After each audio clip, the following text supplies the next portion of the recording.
ಸಿದ್ದರಾಮಯ್ಯ ತಪ್ಪು ಮಾಡೋದು ನಮಗೆಲ್ಲ ಗೊತ್ತಿದೆ. ಎಕ್ಸ್ಪೆಕ್ಟೆಡ್ ಅಂತ ಬಿಜೆಪಿ ಅವರು ಟೀಕೆ ಮಾಡ್ತಾರೆ. ನಾವು ಎಕ್ಸ್ಪೆಕ್ಟೆಡ್, ಯಾಕಂದ್ರೆ ಸಿದ್ದರಾಮಯ್ಯ ಅವರು ತಪ್ಪು ಮಾಡಿಲ್ಲ, ಅದಕ್ಕೆ ಎಕ್ಸ್ಪೆಕ್ಟೆಡ್.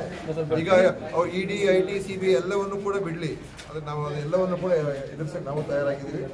ಆದರೆ ನಮ್ಮ CM ಅವ್ರು ಏನು ತಪ್ಪು ಮಾಡಲಿಲ್ಲ ಅಂತ ನಮಗೆ ಸ್ಪಷ್ಟ ಅವ್ರ ಮೇಲೆ ನಂಬಿಕೆ, ವಿಶ್ವಾಸ, ಭರವಸೆ ಎಲ್ಲ ಇದೆ. ಜನರು ಕೂಡ ಅದನ್ನೇ ನಂಬಿದ್ದಾರೆ. ಅದರಿಂದ ಇವ್ರು ಏನೇ ಪ್ರಯತ್ನ ಮಾಡಿದ್ರು ಕೂಡ ಏನೋ ಸಿಬಿಐ ಕೊಡ್ಲಿ ಅನ್ನೋದು. ಸಿಬಿಐಗೆ ಕೊಟ್ಟು ಸಿಬಿಐ ಇವ್ರು ಯಾಕೆ ಸಿಬಿಐ ಕೊಟ್ಟಿದ್ದಾರೆ ಬಿಜೆಪಿ ಅವ್ರ ಅಧಿಕಾರದಲ್ಲಿದ್ದಾಗ? ನಾವಾದ್ರೂ ಅನೇಕ ಕೇಸ್ ಸಿಬಿಐ ಕೊಟ್ಟಿದ್ದೀವಿ. ಇವ್ರು ಒಂದು ಕೇಸ್ ಸಿಬಿಐ ಕೊಟ್ಟರೆ ಇವರು ಸುಮ್ಮನೆ ಇವ್ರಿಗೆ ಒಂದು ಮಾನದಂಡ, ಇನ್ನೊಬ್ರಿಗೆ ಇನ್ನೊಂದು ಮಾನದಂಡ ಅಲ್ವಾ? ಈಗ ಅದಕ್ಕೋಸ್ಕರ ಇನ್ನೂ ಹೇಳೋದಕ್ಕೆ ತುಂಬ ಇದೆ, ಆದರೆ ಅದು ಹೇಳೋಕೆ ಹೋಗಲ್ಲ ಈಗ. ಬಟ್ ನಮ್ಮ CM ಅವ್ರನ್ನ ಹೇಗಾದರೂ ಮಾಡಿ ಅವ್ರಿಗೆ ಕೆಟ್ಟ ಹೆಸರು ತರಬೇಕು, ಹೇಗಾದರೂ ಮಾಡಿ ಅವರ ಹೆಸರು ಹಾಳು ಮಾಡಬೇಕು ಅಂತ ಇವ್ರದ್ದು ಮಾಡ್ತಾ ಇರುವಂಥ ಕೇಂದ್ರ ಸರ್ಕಾರ, ಕೇಂದ್ರ ಬಿಜೆಪಿ ಮಾಡ್ತಾ ಇರುವಂಥ ಸಂಚು. ಇಡಿ ಇದೆಲ್ಲ ಇಡಿ ಐಟಿ ಸಿಬಿಐಗೆ ಬಿಜೆಪಿ ಒಬ್ಬ ಮುಖಂಡರ ಮೇಲೆ ರೇಟ್ ಮಾಡಿದ್ರೆ ತೋರಿಸ್ಬಿಡ್ರಿ. ಇಡಿ ಐಟಿ ಸಿಬಿಐ ಯಾರಾದರೂ ಒಬ್ಬ ಭಾರತೀಯ ಜನತಾ ಪಕ್ಷದ ರಾಷ್ಟ್ರ ಮಟ್ಟದ, ರಾಜ್ಯ ಮಟ್ಟದ, ಜಿಲ್ಲಾ ಮಟ್ಟದ, ತಾಲೂಕು ಯಾರಾದರೂ ಒಬ್ಬರ ಮೇಲಾದರೂ ಕ್ರಮ ತಗೊಂಡಿದ್ದಾರ? ಅವ್ರಿಗೇನು ಅವ್ರ ಕಣ್ಮುಂದೆ ಒಬ್ಬರೇ ಕಾಣಿಸೋದಿಲ್ವಾ? ಅವ್ರು ಯಾರು ಭ್ರಷ್ಟರಲ್ಲ ಅಂತನ ಸರ್ಟಿಫಿಕೇಟ್ ಕೊಟ್ಬಿಟ್ಟಿದ್ದಾರೆ ಈಗ. ಅಂದರೆ ಇದೇನು ತೋರಿಸುತ್ತೆ? ಅವರೆಲ್ಲರೂ ಕೂಡ ಬಿಜೆಪಿಯ ಒಂದು ಡಿಪಾರ್ಟ್ಮೆಂಟ್, ಅದು ಕೇಂದ್ರ ಸರ್ಕಾರದಲ್ಲ, ಬಿಜೆಪಿ ಡಿಪಾರ್ಟ್ಮೆಂಟ್ ಅದು. ನೋಡ್ರಿ, ಇವೆಲ್ಲ ಸುಮ್ಮನೆ ಜನಾರ್ದನ್ ರೆಡ್ಡಿ ಏನೋ ಹೇಳ್ತಾರೆ, ಅವರ ಒಳ ಜಗಳ ನಮ್ಮನ್ನೇ ಕೇಳ್ಕೊಳ್ತೀರ. ಅವರು ಈಗ ಬಿಜೆಪಿಯಲ್ಲಿ ಒಳದ ಮನೆಯಾಗಿ ಒಬ್ಬರ ಮೇಲೆ ಒಬ್ಬರು ಕೆಸರು ಚಾಟ ಮತ್ತು ಬೇರೆ ಬೇರೆ ಥರ ನಡೀತಾ ಉಂಟು, ಆಯಿತಾ? ಅದಕ್ಕೆ ನಮಗೆ ಯಾಕೆ ಹೇಳಿದ್ದಾರೆ? ಶ್ರೀರಾಮುಲನೇ ಹೇಳಿದ್ದಾರೆ, ನನಗೆ ಯಾರು ಕೂಡ ಸಂಪರ್ಕ ಮಾಡಿಲ್ಲ ಅಂತ. ಜನಾರ್ದನ್ ರೆಡ್ಡಿ ನಿನ್ನೆ ಮೊನ್ನೆ ಬಿಜೆಪಿಗೆ ಹೋಗಿದ್ದಾರೆ. ಈಗ ಬಿಜೆಪಿ ಅವ್ರು ಯಾಕಾದ್ರೂ ಇವನ್ನ ಸೇರಿಸ್ಕೊಂಡು ಅಂತ ಅನಿಸ್ತಾ ಇರ್ಬೋದು ಈಗ. ಇವನು ಯಾಕಪ್ಪ ನಮ್ಮ ಮನೆಗೆ ಬಂದ ಅಂತ ಹೇಳೋದು. ನಾಯಕ ಕಮ್ಯುನಿಟಿಗೆ ಪರ್ಯಾಯ ನಾಯಕರನ್ನು ಹುಡುಕ್ತಾ ಇದ್ದೀವಿ. ಸತೀಶ್ ಜಾರಕಿಹೊಳಿ ಅವರಿಗೆ ಯಾರು ಅವ್ರ ಮಾತಿಗೆ ನಾವೇ ಉತ್ತರ ಕೊಡಬೇಕು. ಜನಾರ್ದನ್ ರೆಡ್ಡಿ ಮಾತಿಗೆ ನಾವೇ ಉತ್ತರ ಕೊಡಬೇಕು. ರಾಜಣ್ಣ ಅವರು ಅದೇ ಕಮ್ಯುನಿಟಿ ಅವ್ರು ಹೇಳ್ತಾರೆ. ಅಲ್ಲ, ಈಗ ಅವರು ಬರ್ಲಿ, ನಮ್ಗೇನು ಕಾಂಗ್ರೆಸ್ ಪಕ್ಷಕ್ಕೆ ಬರೋರು ಒಳ್ಳೆಯವರು ಬಂದ್ರೆ ನಾವು ಸೇರಿಸ್ಕೊಳ್ತೀವಿ. ಅದು ಹೈಕಮಾಂಡ್ ತೀರ್ಮಾನ. ಸತೀಶ್ ಜಾರಕಿಹೊಳಿ KPCC ಅಧ್ಯಕ್ಷರ ಒಂದು ರೇಸಲ್ಲಿ ಇದ್ದಾರೆ ಸರ್.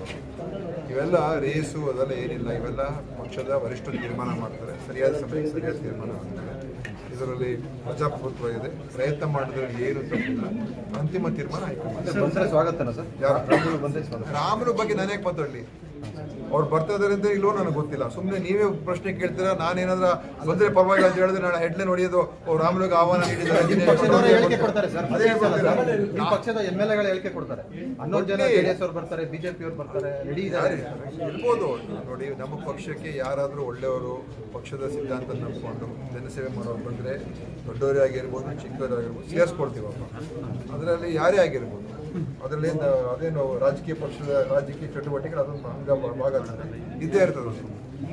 ಈ ಬಾರಿ ಬಜೆಟ್ ಜಿಲ್ಲಾ ಮೆಡಿಕಲ್ ಕಾಲೇಜ್ ಅದು ನಾನೆಲ್ಲ ಹೇಳೋಕೆ ಹೋಗೋಣ. ಬಜೆಟ್ ವಿಚಾರ ಜಿಲ್ಲಾ ಉಸ್ತುವಾರಿ ಸಚಿವರಿದ್ದಾರೆ, ಮುಖ್ಯಮಂತ್ರಿಯವರಿದ್ದಾರೆ, ನನಗದು ಹೇಳೋಕ್ಕಾಗೋದಿಲ್ಲ. ಅಥವಾ ನೀವು ವೈದ್ಯಕೀಯ ಶಿಕ್ಷಣ ಇಲಾಖೆ, ನನ್ನ ಇಲಾಖೆ ಖಂಡಿತ ನಮ್ಮ ತಾಲೂಕು ಆಸ್ಪತ್ರೆಗಳನ್ನ ಇನ್ನೂ ಸ್ವಲ್ಪ ಉನ್ನತ ಮಟ್ಟಕ್ಕೆ ತೊಗೊಂಡು ಹೋಗ್ತಕ್ಕಂಥದ್ದಿದೆ.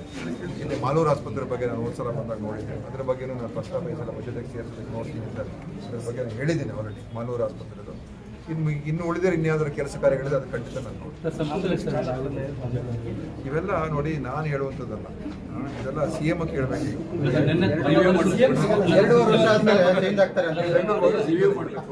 ಸಿದ್ದರಾಮಯ್ಯ ತಪ್ಪು ಮಾಡೋದು ನಮಗೆಲ್ಲ ಗೊತ್ತಿದೆ. ಎಕ್ಸ್ಪೆಕ್ಟೆಡ್ ಅಂತ ಬಿಜೆಪಿ ಅವರು ಟೀಕೆ ಮಾಡ್ತಾರೆ. ನಾವು ಎಕ್ಸ್ಪೆಕ್ಟೆಡ್, ಯಾಕಂದ್ರೆ ಸಿದ್ದರಾಮಯ್ಯ ಅವರು ತಪ್ಪು ಮಾಡಿಲ್ಲ, ಅದಕ್ಕೆ ಎಕ್ಸ್ಪೆಕ್ಟೆಡ್.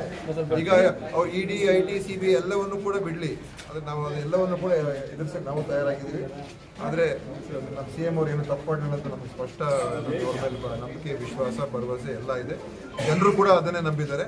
ಅದರಿಂದ ಇವ್ರು ಏನೇ ಪ್ರಯತ್ನ ಮಾಡಿದ್ರು ಕೂಡ ಏನೋ ಸಿಬಿಐ ಕೊಡ್ಲಿ ಅನ್ನೋದು. ಸಿಬಿಐಗೆ ಕೊಟ್ಟು ಸಿಬಿಐ ಇವ್ರು ಯಾಕೆ ಸಿಬಿಐ ಕೊಟ್ಟಿದ್ದಾರೆ ಬಿಜೆಪಿ ಅವ್ರ ಅಧಿಕಾರದಲ್ಲಿದ್ದಾಗ? ನಾವಾದ್ರೂ ಅನೇಕ ಕೇಸ್ ಸಿಬಿಐ ಕೊಟ್ಟಿದ್ದೀವಿ. ಇವ್ರು ಒಂದು ಕೇಸ್ ಸಿಬಿಐ ಕೊಟ್ಟರೆ ಇವರು ಸುಮ್ಮನೆ ಇವ್ರಿಗೆ ಒಂದು ಮಾನದಂಡ, ಇನ್ನೊಬ್ರಿಗೆ ಇನ್ನೊಂದು ಮಾನದಂಡ ಅಲ್ವಾ? ಈಗ ಅದಕ್ಕೋಸ್ಕರ ಇನ್ನೂ ಹೇಳೋದಕ್ಕೆ ತುಂಬ ಇದೆ, ಆದರೆ ಅದು ಹೇಳೋಕೆ ಹೋಗಲ್ಲ ಈಗ. ಬಟ್ ನಮ್ಮ CM ಅವ್ರನ್ನ ಹೇಗಾದರೂ ಮಾಡಿ ಅವ್ರಿಗೆ ಕೆಟ್ಟ ಹೆಸರು ತರಬೇಕು, ಹೇಗಾದರೂ ಮಾಡಿ ಅವರ ಹೆಸರು ಹಾಳು ಮಾಡಬೇಕು ಅಂತ ಇವ್ರದ್ದು ಮಾಡ್ತಾ ಇರುವಂಥ ಕೇಂದ್ರ ಸರ್ಕಾರ, ಕೇಂದ್ರ ಬಿಜೆಪಿ ಮಾಡ್ತಾ ಇರುವಂಥ ಸಂಚು. ಇಡಿ ಇದೆಲ್ಲ ಇಡಿ ಐಟಿ ಸಿಬಿಐಗೆ ಬಿಜೆಪಿ ಒಬ್ಬ ಮುಖಂಡರ ಮೇಲೆ ರೇಟ್ ಮಾಡಿದ್ರೆ ತೋರಿಸ್ಬಿಡ್ರಿ. ಇಡಿ ಐಟಿ ಸಿಬಿಐ ಯಾರಾದರೂ ಒಬ್ಬ ಭಾರತೀಯ ಜನತಾ ಪಕ್ಷದ ರಾಷ್ಟ್ರ ಮಟ್ಟದ, ರಾಜ್ಯ ಮಟ್ಟದ, ಜಿಲ್ಲಾ ಮಟ್ಟದ, ತಾಲೂಕು ಯಾರಾದರೂ ಒಬ್ಬರ ಮೇಲಾದರೂ ಕ್ರಮ ತಗೊಂಡಿದ್ದಾರ? ಅವ್ರಿಗೇನು ಅವ್ರ ಕಣ್ಮುಂದೆ ಒಬ್ಬರೇ ಕಾಣಿಸೋದಿಲ್ವಾ? ಅವ್ರು ಯಾರು ಭ್ರಷ್ಟರಲ್ಲ ಅಂತಲ್ಲ ಸರ್ಟಿಫಿಕೇಟ್ ಕೊಟ್ಬಿಟ್ಟಿದ್ದಾರೆ ಈಗ. ಅಂದರೆ ಇದೇನು ತೋರಿಸುತ್ತೆ, ಅವರೆಲ್ಲರೂ ಕೂಡ BJPಯ ಒಂದು ಡಿಪಾರ್ಟ್ಮೆಂಟ್ ಅದು, ಕೇಂದ್ರ ಸರ್ಕಾರದಲ್ಲ, BJP ಡಿಪಾರ್ಟ್ಮೆಂಟ್ ಅದು. ಅಮೂಲ್ ಅವರ ಆಪರೇಷನ್ ಸಕ್ಸಸ್ ಆಗುತ್ತೆ ಸರ್. ನೋಡ್ರಿ, ಇವೆಲ್ಲ ಸುಮ್ಮನೆ ಜನಾರ್ದನ್ ರೆಡ್ಡಿ ಏನೋ ಹೇಳ್ತಾರೆ, ಅವರ ಒಳ ಜಗಳ ನಮ್ಮನ್ನೇ ಕೇಳ್ಕೊಳ್ತೀರ. ಅವರು ಈಗ BJPಯಲ್ಲಿ ಒಳದ ಮನೆಯಾಗಿ ಒಬ್ಬರ ಮೇಲೆ ಒಬ್ಬರು ಕೆಸರು ಚಾಟ ಮತ್ತು ಬೇರೆ ಬೇರೆ ಥರ ನಡೀತಾ ಉಂಟು, ಆಯಿತಾ? ಅದಕ್ಕೆ ನಮಗೆ ಯಾಕೆ ಹೇಳಿದ್ದಾರೆ? ಶ್ರೀರಾಮುಲನೇ ಹೇಳಿದ್ದಾರೆ, ನನಗೆ ಯಾರು ಕೂಡ ಸಂಪರ್ಕ ಮಾಡಿಲ್ಲ ಅಂತ. ಜನಾರ್ದನ್ ರೆಡ್ಡಿ ನಿನ್ನೆ ಮೊನ್ನೆ BJPಗೆ ಹೋಗಿದ್ದಾರೆ. ಈಗ BJP ಅವ್ರು ಯಾಕಾದ್ರೂ ಇವನ್ನ ಸೇರಿಸ್ಕೊಂಡು ಅಂತ ಅನಿಸ್ತಾ ಇರ್ಬೋದು ಈಗ. ಇವನು ಯಾಕಪ್ಪ ನಮ್ಮ ಮನೆಗೆ ಬಂದ ಅಂತ ಸರ್ ಅವ್ರು ಹೇಳೋದು ನಾಯಕ ಕಮ್ಯುನಿಟಿಗೆ ಪರ್ಯಾಯ ನಾಯಕರನ್ನು ಹುಡುಕ್ತಾ ಇದ್ದೀವಿ ಅಂತ. ಸತೀಶ್ ಜಾರಕಿಹೊಳಿ ಅವರಿಗೆ ಯಾರು ಅವ್ರ ಮಾತಿಗೆ ನಾವೇ ಉತ್ತರ ಕೊಡಬೇಕು. ಜನಾರ್ದನ್ ರೆಡ್ಡಿ ಮಾತಿಗೆ ನಾವೇ ಉತ್ತರ ಕೊಡಬೇಕು. ರಾಜಣ್ಣ ಅವರು ಅದೇ ಕಮ್ಯುನಿಟಿ ಅವ್ರು ಹೇಳ್ತಾರೆ. ಅಲ್ಲ, ಈಗ ಅವರು ಸತೀಶ್ ಬರ್ಲಿ, ನಮ್ಗೆ ಕಾಂಗ್ರೆಸ್ ಪಕ್ಷಕ್ಕೆ ಬರೋರು ಒಳ್ಳೆಯವರು ಬಂದ್ರೆ ನಾವು ಸೇರಿಸ್ಕೊಳ್ತೀವಿ. ಅದು ಹೈಕಮಾಂಡ್ ತೀರ್ಮಾನ ಸತೀಶ್ ಮಾಡ್ತೀವಿ. ಜಾರಕಿಹೊಳಿ KPCC ಅಧ್ಯಕ್ಷರ ಒಂದು ರೇಸಲ್ಲಿ ಇದ್ದಾರೆ ಸರ್ ಅವರು. ಇವೆಲ್ಲ ರೇಸು ಅದೆಲ್ಲ ಏನಿಲ್ಲ, ಇವೆಲ್ಲ ಪಕ್ಷದ ವರಿಷ್ಠರು ತೀರ್ಮಾನ ಮಾಡ್ತಾರೆ. ಸರಿಯಾದ ಸಮಯಕ್ಕೆ ಸರಿಯಾದ ತೀರ್ಮಾನ ಆಗ್ತಾರೆ. ಇದರಲ್ಲಿ ಪ್ರಜಾಪ್ರಭುತ್ವ ಇದೆ, ಪ್ರಯತ್ನ ಮಾಡಿದ್ರೆ ಏನು ತಪ್ಪಿಲ್ಲ. ಅಂತಿಮ ತೀರ್ಮಾನ ಹೈಕಮಾಂಡ್. ಬಂದರೆ ಸ್ವಾಗತನ ಸರ್? ಯಾರು? ರಾಮುಲು ಬಂದರೆ ಸ್ವಾಗತ. ರಾಮನ ಬಗ್ಗೆ ನಾನೇ ಮಾತಾಡಲಿ, ಅವ್ರು ಬರ್ತಾ ಇದಾರೆ ಅಂತ ಇಲ್ಲೋ ನನಗೆ ಗೊತ್ತಿಲ್ಲ. ಸುಮ್ಮನೆ ನೀವೇ ಪ್ರಶ್ನೆ ಕೇಳ್ತೀರಾ, ನಾನೇನಾದ್ರೂ ಬಂದ್ರೆ ಪರವಾಗಿಲ್ಲ ಅಂತ ಹೇಳಿದ್ರೆ ನಾಳೆ ಹೆಡ್ಲೈನ್ ಹೊಡೆಯೋದು ರಾಮನಿಗೆ ಆಹ್ವಾನ ಪಕ್ಷದವರು ಹೇಳಿಕೆ ಕೊಡ್ತಾರೆ ಸರ್. ಅದೇ ಹೇಳ್ಕೊಡ್ತೀರಾ? ನಿಮ್ಮ ಪಕ್ಷದ MLAಗಳು ಹೇಳಿಕೆ ಕೊಡ್ತಾರೆ. 11 ಜನ JDS ಅವರು ಬರ್ತಾರೆ, BJP ಅವರು ಬರ್ತಾರೆ, ರೆಡಿ ಇದ್ದಾರೆ. ಇರ್ಬೋದು. ನೋಡಿ, ನಮ್ಮ ಪಕ್ಷಕ್ಕೆ ಯಾರಾದರೂ ಒಳ್ಳೆಯವರು ಪಕ್ಷದ ಸಿದ್ಧಾಂತ ನಂಬಿಕೊಂಡು ಜನಸೇವೆ ಮಾಡೋರು ಬಂದರೆ ದೊಡ್ಡವರೇ ಆಗಿರ್ಬೋದು, ಚಿಕ್ಕವರಾಗಿರ್ಬೋದು, ಸೇರಿಸ್ಕೊಡ್ತೀವಪ್ಪ. ಅದರಲ್ಲಿ ಯಾರೇ ಆಗಿರ್ಬೋದು. ಅದರಲ್ಲಿ ಅದೇನು ರಾಜಕೀಯ ಪಕ್ಷದ ರಾಜಕೀಯ ಚಟುವಟಿಕೆಗಳು ಅದೊಂದು ಭಾಗ ಇದ್ದೇ ಇರ್ತದೆ. ಈ ಬಾರಿ ಬಜೆಟ್ನಲ್ಲಿ ಆಗೋ ಜಿಲ್ಲಾ ಮೆಡಿಕಲ್ ಕಾಲೇಜ್ ಅದು ನಾನೆಲ್ಲ ಹೇಳೋಕೆ ಹೋಗೋಣ. ಬಜೆಟ್ ವಿಚಾರ ಜಿಲ್ಲಾ ಉಸ್ತುವಾರಿ ಸಚಿವರಿದ್ದಾರೆ, ಮುಖ್ಯಮಂತ್ರಿಯವರಿದ್ದಾರೆ, ನನಗದು ಹೇಳೋಕ್ಕಾಗೋದಿಲ್ಲ. ಅಥವಾ ನೀವು ವೈದ್ಯಕೀಯ ಶಿಕ್ಷಣ ಇಲಾಖೆ, ನನ್ನ ಇಲಾಖೆ ಖಂಡಿತ ನಮ್ಮ ತಾಲೂಕು ಆಸ್ಪತ್ರೆಗಳನ್ನ ಇನ್ನೂ ಸ್ವಲ್ಪ ಉನ್ನತ ಮಟ್ಟಕ್ಕೆ ತೊಗೊಂಡು ಹೋಗ್ತಕ್ಕಂಥದ್ದಿದೆ. ಇಲ್ಲಿ ಮಾಲೂರು ಆಸ್ಪತ್ರೆ ಬಗ್ಗೆ ನಾನು ಒಂದು ಸಲ ಬಂದಾಗ ನೋಡಿದ್ದೇನೆ. ಅದ್ರ ಬಗ್ಗೆನೂ ನಾನು ಪ್ರಸ್ತಾಪ ಈ ಸಲ ಬಜೆಟ್ಗೆ ಸೇರಿಸಲಿಕ್ಕೆ ನೋಡ್ತೀನಿ ಅಂತ ಅದ್ರ ಬಗ್ಗೆ ನಾನು ಹೇಳಿದ್ದೀನಿ ಆಲ್ರೆಡಿ. ಮಾಲೂರು ಆಸ್ಪತ್ರೆದು ಇನ್ನು ಉಳಿದರೆ ಇನ್ಯಾವುದಾದ್ರು ಕೆಲಸ ಕಾರ್ಯಗಳಿದೆ, ಅದು ಖಂಡಿತ ನಾನು ನೋಡಿ. ಇವೆಲ್ಲ ನೋಡಿ, ನಾನು ಹೇಳುವಂಥದ್ದಲ್ಲ, ಇದೆಲ್ಲ CM ಕೇಳಬೇಕು. 2 ವರ್ಷ ಆದ್ಮೇಲೆ ಚೇಂಜ್ ಆಗ್ತಾರೆ ಅಂತ ಸಿದ್ದರಾಮಯ್ಯ ತಪ್ಪು ಮಾಡೋದು ನಮಗೆಲ್ಲ ಗೊತ್ತಿದೆ. ಎಕ್ಸ್ಪೆಕ್ಟೆಡ್ ಅಂತ BJP ಅವರು ಟೀಕೆ ಮಾಡ್ತಾರೆ. ನಾವು ಎಕ್ಸ್ಪೆಕ್ಟೆಡ್, ಯಾಕಂದ್ರೆ ಸಿದ್ದರಾಮಯ್ಯ ತಪ್ಪು ಮಾಡಿಲ್ಲ, ಅದು ಎಕ್ಸ್ಪೆಕ್ಟೆಡ್. ಈಗ ಅವ್ರು ED, IT, CBI ಎಲ್ಲವನ್ನು ಕೂಡ ಬಿಡಲಿ, ಅದು ನಾವು ಎಲ್ಲವನ್ನು ಕೂಡ ಎದುರಿಸಕ್ಕೆ ನಾವು ತಯಾರಾಗಿದ್ದೀವಿ. ಆದರೆ ನಮ್ಮ CM ಅವ್ರು ಏನು ತಪ್ಪು ಮಾಡಿಲ್ಲ ಅಂತ ನಮಗೆ ಸ್ಪಷ್ಟ ಅವ್ರ ಮೇಲೆ ನಂಬಿಕೆ, ವಿಶ್ವಾಸ, ಭರವಸೆ ಎಲ್ಲ ಇದೆ. ಜನರು ಕೂಡ ಅದನ್ನೇ ನಂಬಿದ್ದಾರೆ. ಅದರಿಂದ ಇವ್ರು ಏನೇ ಪ್ರಯತ್ನ ಮಾಡಿದ್ರು ಕೂಡ ಏನೋ ಅವ್ರಿಗೆ ಅಷ್ಟು ನಂಬಿಕೆ ಇದ್ರೆ CBI ಕೊಡ್ಲಿ ಅನ್ನೋದು. CBIಗೆ ಕೊಟ್ಟಿದೆ. CBI ಇವ್ರು ಯಾಕೆ CBI ಕೊಟ್ಟಿದ್ದಾರೆ? BJP ಅವ್ರ ಅಧಿಕಾರದಲ್ಲಿದ್ದಾಗ ನಾವಾದರೂ ಅನೇಕ ಕೇಸ್ CBI ಕೊಟ್ಟಿದ್ದೀವಿ. ಇವ್ರು ಒಂದು ಕೇಸ್ CBI ಕೊಟ್ಟರೆ ಇವರು ಸುಮ್ಮನೆ ಇವ್ರಿಗೆ ಒಂದು ಮಾನದಂಡ, ಇನ್ನೊಬ್ರಿಗೆ ಇನ್ನೊಂದು ಮಾನದಂಡ ಅಲ್ವಾ? ಈಗ ಅದಕ್ಕೋಸ್ಕರ ಇನ್ನೂ ಹೇಳೋದಕ್ಕೆ ತುಂಬ ಇದೆ, ಆದರೆ ಅದು ಹೇಳೋಕೆ ಹೋಗಲ್ಲ ಈಗ. ಬಟ್ ನಮ್ಮ CM ಅವ್ರನ್ನ ಹೇಗಾದರೂ ಮಾಡಿ ಅವರಿಗೆ ಕೆಟ್ಟ ಹೆಸರು ತರಬೇಕು, ಹೇಗಾದರೂ ಮಾಡಿ ಅವರ ಹೆಸರು ಹಾಳು ಮಾಡಬೇಕು ಅಂತ ಇವ್ರದ್ದು ಮಾಡ್ತಾ ಇರುವಂಥ ಕೇಂದ್ರ ಸರ್ಕಾರ, ಕೇಂದ್ರ BJP ಮಾಡ್ತಾ ಇರುವಂಥ ಸಂಚು. ED ಇದೆಲ್ಲ ED, IT, CBIಗೆ BJP ಒಬ್ಬ ಮುಖಂಡರ ಮೇಲೆ ರೇಡ್ ಮಾಡಿರೋ ತೋರಿಸ್ಬಿಡ್ರಿ.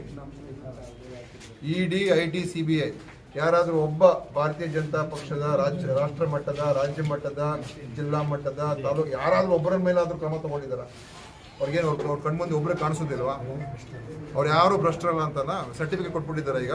ಅಂದರೆ ಇದೇನು ತೋರಿಸುತ್ತೆ, ಅವರೆಲ್ಲರೂ ಕೂಡ BJPಯ ಒಂದು ಡಿಪಾರ್ಟ್ಮೆಂಟ್ ಅದು, ಕೇಂದ್ರ ಸರ್ಕಾರದಲ್ಲ, BJP ಡಿಪಾರ್ಟ್ಮೆಂಟ್ ಅದು.